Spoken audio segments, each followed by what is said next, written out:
بسم اللہ الرحمن الرحیم۔ السلام علیکم۔ ہمارے گاؤں میں چودھری تھا۔ وہ کہتا کہ اگر کسی نے صدقہ یا خیرات کی تو اس کو قتل کر دوں گا۔ ایک دن میرے گھر کے باہر ایک بہت بھوکا فقیر بیٹھا ہوا تھا۔ مجھ سے رہا نہ گیا اور میں اس کو گھر لے گئی اور دروازہ بند کر دیا۔ جب میں نے اس کو کھانا کھلایا تو میرے قدموں تلے سے زمین نکل گئی۔ جب اس فقیر نے میرے ساتھ، میں بچپن سے ہی بہت نیک فطرت بچی تھی اور سب کی مدد کرنا جیسے میری گھٹی میں تھا۔ میں کسی جانور کو بھی تکلیف میں دیکھتی تو مجھ سے رہا نہ جاتا اور میں اسے اٹھا کر اپنے گھر لے آتی۔ اکثر میرے بابا اس بات پر مجھے ڈانٹا کرتے تھے کہ کہیں کسی جانور سے مجھے کوئی بیماری ہی نہ لگ جائے، لیکن میں باز نہیں آتی تھی۔ جب تک میری ماں زندہ تھی میں ہر وقت گاؤں کی گلیوں میں کھیل کود کرتی، لیکن ماں کے انتقال کے بعد زندگی یکسر بدل گئی تھی۔ میری ماں کو کینسر ہو گیا تھا اور پیسوں کی کمی کی وجہ سے ہم ان کا علاج نہیں کروا سکے تھے۔ اکثر میرے دل میں خیال آتا کہ اگر کوئی ہماری مدد کرتا تو شاید میری ماں آج زندہ ہوتی، اور اس خیال کے بعد سے تو میں نے اور بھی زیادہ لوگوں کی مدد کرنا شروع کر دی تھی۔ اپنی حیثیت میں رہ کر میں گاؤں والوں، جانوروں، مانگنے والوں کی جتنی مدد کر سکتی تھی کر دیا کرتی تھی۔ میں نہیں چاہتی تھی جس طرح میں نے اپنی ماں کو کھویا ہے ویسے ہی کسی اور کو کوئی تکلیف پہنچے۔ وقت اور حالات نے میرے دل کو بہت ہی نرم کر دیا تھا۔ میں 15 سال کی تھی اور میرا نام شازیہ تھا۔ میں گاؤں میں رہتی تھی اور ہمارا گاؤں بہت ہی خوبصورت تھا۔ اپنے قدرتی حسن کو لے کر یہ گاؤں بہت ہی مشہور تھا اور ہمارے گاؤں کے چودھری بھی بہت ہی اچھے اور رحم دل انسان تھے۔ مصیبت میں ہمیشہ گاؤں والوں کی مدد کرتے اور ان کے ساتھ کھڑے رہتے۔ گاؤں میں سب لوگ ایک دوسرے کے بہت ہی قریب تھے اور ہر طرف محبتوں کے چشمے پھوٹ رہے تھے۔ سب ایک دوسرے کی بہت عزت بھی کرتے۔ پورا گاؤں ایک مٹھی کی طرح تھا اور ہر کسی کی تکلیف پر سب جمع ہو جایا کرتے تھے۔ لیکن پچھلے کچھ عرصے سے گاؤں کے چودھری نے ایک عجیب سا اعلان کر دیا تھا کہ گاؤں میں کوئی بھی صدقہ اور خیرات نہیں کرے گا۔ یہ بات سارے ہی گاؤں والوں کے لیے حیران کن تھی، لیکن کسی میں اتنی ہمت نہیں تھی کہ وہ گاؤں کے چودھری سے سوال کرتا، جبکہ اس سے پہلے گاؤں میں لوگ حد سے زیادہ صدقہ اور خیرات کیا کرتے تھے۔ لیکن گاؤں کے لوگ چودھری صاحب کی بہت عزت کرتے تھے اور ان کے ہر حکم کو سر آنکھوں پر رکھتے تھے۔ اس لیے جب چودھری صاحب نے ہی منع کر دیا تو لوگوں نے بھی صدقہ خیرات کرنا چھوڑ دیا۔ گاؤں میں ویسے ہی کبھی کبھار اکا دکا فقیر نظر آتے تھے۔ جب سے یہ اعلان ہوا تو فقیروں نے بھی آنا ترک کر دیا تھا۔ گاؤں والوں کو اگر کبھی صدقہ خیرات کرنا ہوتا تو وہ گاؤں کی مسجد کے ڈبے میں خاموشی سے پیسے ڈال دیتے۔ مجھے یہ حکم سمجھ تو نہیں آیا تھا، لیکن میں بھی سب کی طرح چودھری صاحب کی بہت عزت کرتی تھی۔ وہ ایک پڑھے لکھے اور سمجھدار انسان تھے جنہوں نے آج تک ہر گاؤں والوں کی مدد کی تھی۔ میں فطرتاً ایک رحم دل انسان تھی اور جب بھی کسی کو تکلیف میں دیکھتی تو مدد کیے بنا نہ رہ پاتی۔ اس لیے میرے ابا نے مجھے سختی سے کہہ دیا تھا کہ اب تم کوئی صدقہ خیرات نہیں کرنا، کیونکہ جب بھی کوئی میرے دروازے پر آتا تو میں اسے خالی ہاتھ نہیں لوٹاتی تھی۔ میں نے ابا کو مطمئن کر دیا تھا کہ میں کسی کی مدد نہیں کروں گی، پھر بھی بار بار یہی ایک بات وہ دہراتے رہتے، کیونکہ چودھری صاحب نے کہہ دیا تھا کہ اگر انہیں پتہ چلا کہ کسی نے بھی صدقہ خیرات کیا ہے تو وہ اسے قتل کر دیں گے۔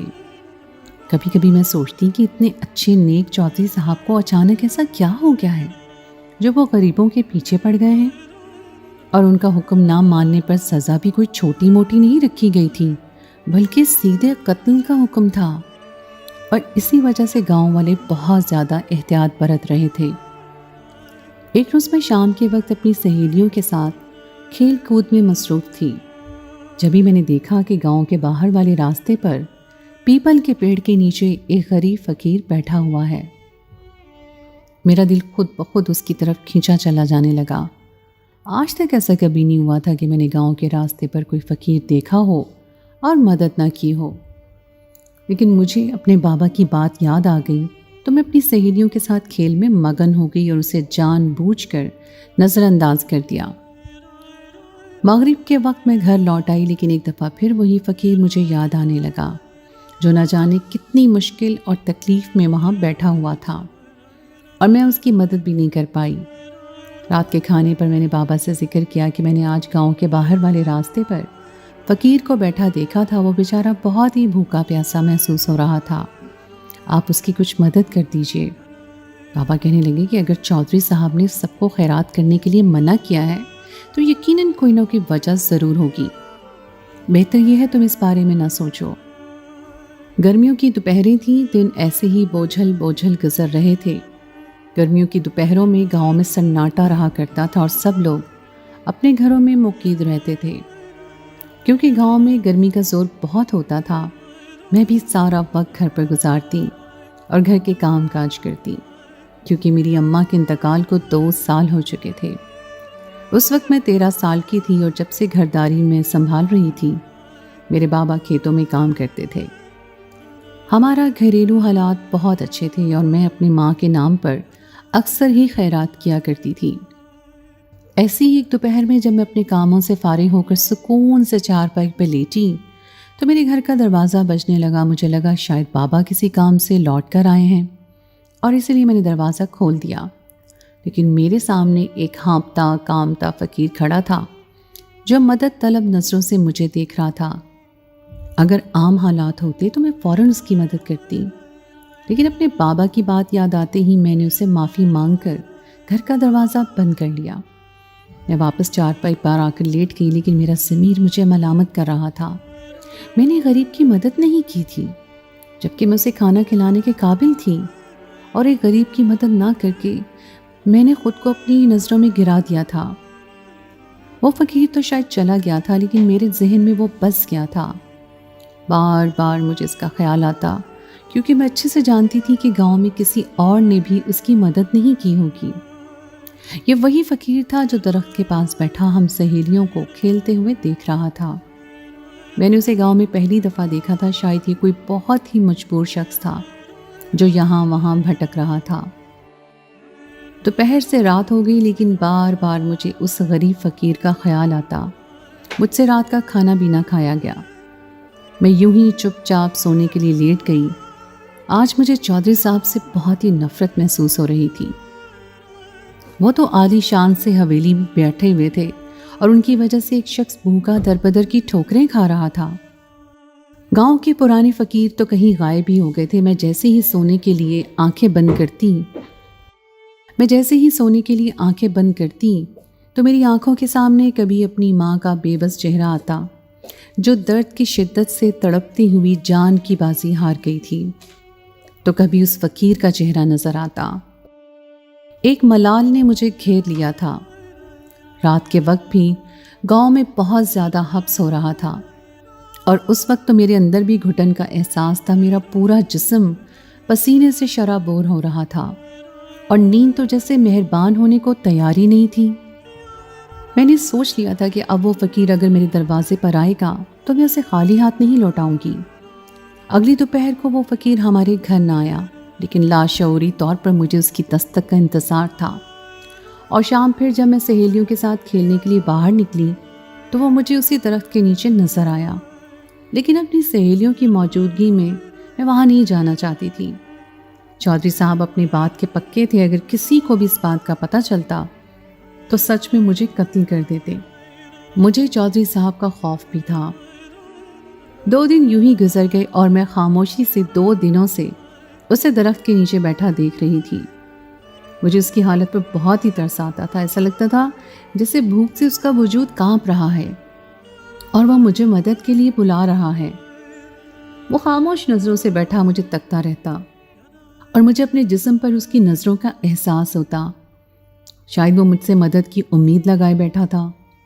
اگلے دن دوپہر میں کام کاج میں مصروف تھی اور بابا بھی گھر پر موجود نہیں تھے۔ دروازے پہ دستک کی آواز ہوئی تو میں فوراً ہی دروازے پر گئی۔ مجھے یقین تھا کہ وہی فقیر ہمارے دروازے پر آیا ہے۔ دروازہ کھولا تو وہ میرے سامنے کھڑا تھا۔ کالے لمبے سے چبے سے اس کے گرد بال اٹے ہوئے تھے، اور لرزتا ہوا وجود مجھے اس کی بے بسی کی داستان سنا رہا تھا۔ चौधरी साहब के हुक्म को नज़रअंदाज करते हुए मैंने उससे पूछा कि क्या चाहिए, तो उसने मुझे इशारे से खाने का कहा। मैंने बचपन से ही सीखा था कि भूखे को खाना खिलाना सवाब है और किसी सवाली को दरवाजे से खाली हाथ नहीं लौटाना चाहिए। मुझे चौधरी साहब से कहीं ज़्यादा खौफ खुदा था, इसलिए मैंने जल्दी से उससे अंदर आने का इशारा किया और जैसे ही वो अंदर आया मैंने दरवाज़ा बंद कर लिया और बुलाकर उसे बिठा दिया और खाना लेने के लिए बावर्ची खाने में चली गई। मैं अपना और बाबा का खाना तैयार कर चुकी थी। मैंने इसी में से थोड़ा सा फ़कीर के लिए भी प्लेट में निकाल लिया। मैंने उसके सामने खाना रखा तो वो जल्दी जल्दी खाना खाने लग रहा है। ऐसा लग रहा था जैसे कई दिनों का भूखा हो। मैं उससे बातें करती जा रही थी और वो भी मुझसे मेरे बारे में वक्फे वक्फे से सवाल कर रहा था। मैं उसकी बातों का जवाब दे रही थी। जब उसने खाना ख़त्म कर लिया तो मैं बर्तन रखने के लिए बावर्ची खाने में गई और मटके से उसके लिए पानी का कटोरा भरने लगी। जैसे ही मैं कटोरा लेकर पलटी तो मेरे कदमों से ज़मीन चली गई। वो फ़कीर तो बिल्कुल मेरे ही पीछे खड़ा था और उसके चेहरे पर ऐसी शैतानी मुस्कुराहट थी कि मेरे रोंगटे खड़े हो गए। वो लरसता कांपता फ़कीर तो था ही नहीं। उस वक्त तो वो एक हट्टा कट्टा मर्द नज़र आ रहा।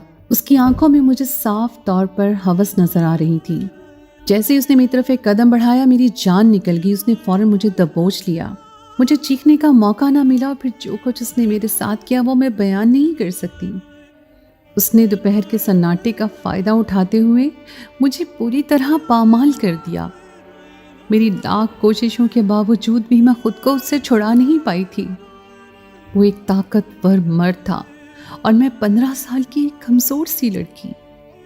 बातों बातों में वो मुझसे जान चुका था कि घर में मेरे अलावा और कोई नहीं है और बाबा भी शाम गए लौट कर आएंगे। इन्हीं सारी मालूमात का उसने फ़ायदा उठाया और मेरे साथ वो सब कुछ कर गुजरा कि मैं अपनी ही नज़रों में गिर गई। मैं तो उसकी मदद करना चाहती थी लेकिन उसने मुझे ही बर्बाद कर दिया। काफ़ी देर की जोर आजमाई के बाद मैं नींद बेहोश सी चारपाई पे पड़ी थी कि जब दरवाज़ा बजने लगा। मेरे बाबा शायद किसी काम से लौट आए थे। मुझे ऐसा महसूस हुआ जैसे किसी ने मेरे अंदर नई रूह फूंक दी हो। दरवाज़ा बजने की आवाज़ पर फ़कीर के भी होश उड़ गए। वो कहने लगा कि तुमने तो कहा था कि तुम्हारे बाबा शाम को आएंगे, फिर ये कौन आ गया है?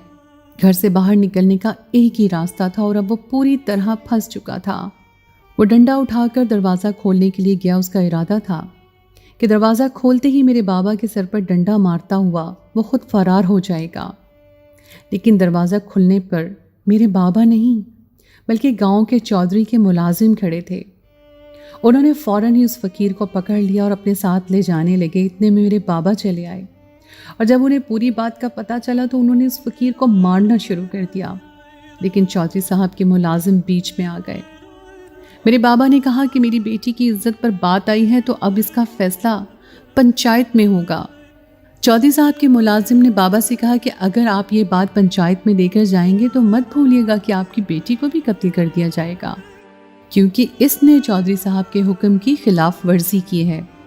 बाबा ने कहा कि मेरी बेटी ने वही किया है जो एक अच्छे इंसान को करना चाहिए था, लेकिन इस फ़कीर ने जो किया वो इंसानियत की तस्लील है और मैं हर हाल में अपनी बेटी के मुजरिम को सज़ा दिलवा कर रहूँगा।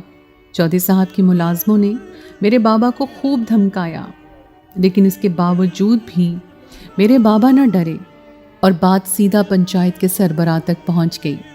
चौधरी साहब के मुलाजिम तो बाबा को बदनामी से भी डराना चाहते थे। वो ये भी कह रहे थे कि अगर ये बात आम हुई तो तुम्हारी बेटी को कोई अपने घर की बहू नहीं बनाएगा। लेकिन बाबा को सिर्फ और सिर्फ मुजरिम को सज़ा दिलवानी थी ताकि कभी किसी और की बेटी के साथ ऐसा ना हो। बाबा की दरख्वास्त पर शाम को ही पंचायत बैठ गई और मुजरिम को बुलाया गया तो चौधरी साहब भी उसके साथ चले आए और मैं भी पेश हो गई। इस पंचायत में 5 गाँव के बुजुर्ग मिलकर फैसला करते थे और यहाँ चौधरी साहब का कोई जोर नहीं चलता था।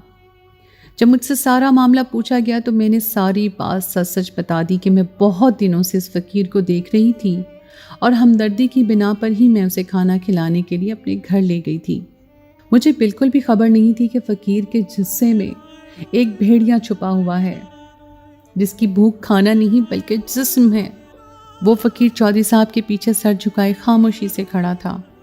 उसने कोई जवाब नहीं दिया, लेकिन चौधरी साहब कह रहे थे कि वो एक नफ्सियाती मरीज़ है और चौधरी साहब का भतीजा है जो दूसरे गांव से आया हुआ है। ये सुनकर मैं हैरान रह गई कि वो चौधरी साहब का भतीजा है। शायद इसीलिए चौधरी साहब की मुलाजिम उसे बचाने की भरपूर कोशिश कर रहे थे। पंचायत के सवालों का सिलसिला शुरू हुआ तो आहिस्ता आहिस्ता चौधरी साहब के मुंह से सच निकलता चला गया और वो हकीकत को न छुपा सके। चौधरी साहब के बड़े भाई किसी दूर के गांव के चौधरी थे और ये उनका बेटा था जो अपने बाप की दौलत के नशे में चूर था। उसने अपने गांव की बहुत सी लड़कियों की इज्जत को पामाल कर दिया था और इसी वजह से गांव वाले उसे अपने गांव में रखने को तैयार नहीं थे, बल्कि उसकी जान के दुश्मन बन गए थे। चौधरी साहब के बड़े भाई ने अपने बेटे की जान बचाने के लिए उसे शहर रवाना कर दिया, लेकिन वो वहाँ जाकर उसने फ़कीर का भेस बना लिया और सदका खैरात के नाम पर वो इसी तरह लोगों के घरों में घुसकर उनकी इज्जतों के साथ खेलने लगा। पहले वो ये भांप लेता कि घर में कोई अकेली औरत मौजूद है और फिर वो अपने फ़कीर के रूप में वहाँ पहुँच जाता। उसी जुर्म में वो 6 महीने शहर की जेल में कैद रहा और फिर चौधरी साहब के बड़े भाई अपने पैसे के बलबूते पर उसे छुड़ा कर ले आए। लेकिन अब की बार वो अपने बेटे को अपने गांव में नहीं रख सकते थे, इसलिए उन्होंने अपने बेटे को हमारे गांव के चौधरी साहब के पास भेज दिया। हमारे गांव के चौधरी साहब जानते थे कि उनके भतीजे की फितरत नहीं बदल सकती, उसे इस खेल की आदत हो चुकी है। इसलिए उन्होंने गांव में ऐलान कर दिया कि जो कोई भी सदका और खैरात करेगा वो उसे कत्ल कर देंगे। चौधरी साहब को मालूम था कि कोई भी गांव वाला उनके हुक्म की खिलाफ वर्जी नहीं कर सकता। उनका भतीजा रोज़ाना हवेली से निकल जाता और गांव के बाहर वाले रास्ते पर बैठ जाता, क्योंकि उसे मालूम था कि गांव की लड़कियां इसी तरफ खेलने के लिए आया करती थीं। और जब उसकी नज़र मुझ पर पड़ी तो वो मेरे हुस्न का दीवाना हो गया। वो रोज़ाना मुझे वहाँ बैठकर देखता रहता और ऐसे जाहिर करता जैसे वो भूख से बेहाल हो। मेरी मालूमात हासिल करने के लिए ही वो पहले मेरे दरवाजे तक आया था और फिर उसे अच्छी तरह पता चल गया था कि मैं सारा दिन घर में अकेली रहती हूँ। और कुछ दिनों बाद वो दोबारा फिर मेरे दरवाजे पर आया और मुझे अपने जाल में फंसा लिया। जब मैंने उसे खाने के लिए अंदर बुलाया तो उसे खाना खाते खाते मुझसे मज़ीद मालूमात हासिल करने लगा। और जब उसे पता चल गया कि उसकी और मेरे दरमियान कोई नहीं आएगा तो उसने अपनी हवस पूरी कर ली। गांव के चौधरी साहब कह रहे थे कि इसीलिए मैंने कत्ल का हुक्म जारी किया था कि कोई मेरे भतीजे के चुंगल में न फंस सके। मैं किसी को नहीं बताना चाहता था कि मेरा भतीजा एक बदकार शख्स है। चौधरी साहब हाथ जोड़कर पंचायत से इल्तिजा करने लगे कि उनके भतीजे को माफ़ कर दिया जाए। पंचायत के सरबराह ने एक नज़र मुझ पर डाली थी और फिर चौधरी साहब से कहा कि अगर इसी तरह हम मुजरिमों को माफ़ करते रहे तो हमारे गांव की बेटी बहन की इज्जत पामाल होती रहेगी। अगर आपके भतीजे को पहली गलती पर उसके बाप से सज़ा मिली होती तो आज नौबत यहाँ तक ना आती। हमारे लिए सब लोग बराबर हैं और सबके लिए हम एक ही फैसला करते हैं, इसलिए आपके भतीजे को भी संसार किया जाएगा और आपको भी एक मुजरिम को पनाह देने की सज़ा में जुर्माना भरना होगा और इस जुर्माने की रकम से गांव के गरीबों की मदद की जाएगी। सज़ा सुनते ही चौधरी साहब के भतीजे की जान निकल गई और चौधरी साहब शर्मिंदा थे। उनका भतीजा मेरे कदमों में गिरकर माफ़ी मांगने लगा कि अगर आज मैं उसे माफ़ कर देती तो कल को मेरे जैसी न जाने कितनी लड़कियां उसकी हवस का शिकार बनती। पंचायत के आगे गांव के चौधरी की एक न चली थी और उनके भतीजे को सज़ा सुना दी गई थी। मेरे बाबा ने हमारी बदनामी से कहीं ज़्यादा इंसाफ के बारे में सोचा था ताकि फिर किसी गांव की बेटी को ऐसा वक्त ना देखना पड़े। चौधरी साहब के भतीजे को सज़ा मिल गई थी और गांव में एक दफ़ा फिर सदका और खैरात आम हो गया था। गांव के चौधरी को भी इस बात का एहसास हो गया था कि उन्होंने बहुत बड़ी गलती की है। उन्होंने पूरे गांव के सामने आला ज़र्फ़ी का मुजाहरा करते हुए मुझसे माफ़ी मांगी थी। वो वैसे ही एक नेक दिल इंसान थे, शायद अपने भतीजे की मोहब्बत में गलती कर बैठे। अगर हम अपने बच्चों को उनकी पहली गलती पर उन्हें और गलत और सही का इंसाफ नहीं बताते या उन्हें सज़ा न दें तो वक्त के साथ साथ वो आदी मुजरिम बन जाते हैं। लोग दौलत के नशे में इंसानियत को भूल जाते हैं, लेकिन ऊपर भी एक ज़ात मौजूद है जो कुछ नहीं भूलती। तो दोस्तों, ये थी मेरी आज की कहानी। उम्मीद है आपको आज की कहानी पसंद आई होगी। कहानी अच्छी लगे तो इसे लाइक ज़रूर कीजिए, अपने दोस्तों के साथ शेयर कीजिए और अगर आपने अभी तक मेरे चैनल को सब्सक्राइब नहीं किया तो उसे फ़ौरन सब्सक्राइब कर लीजिए।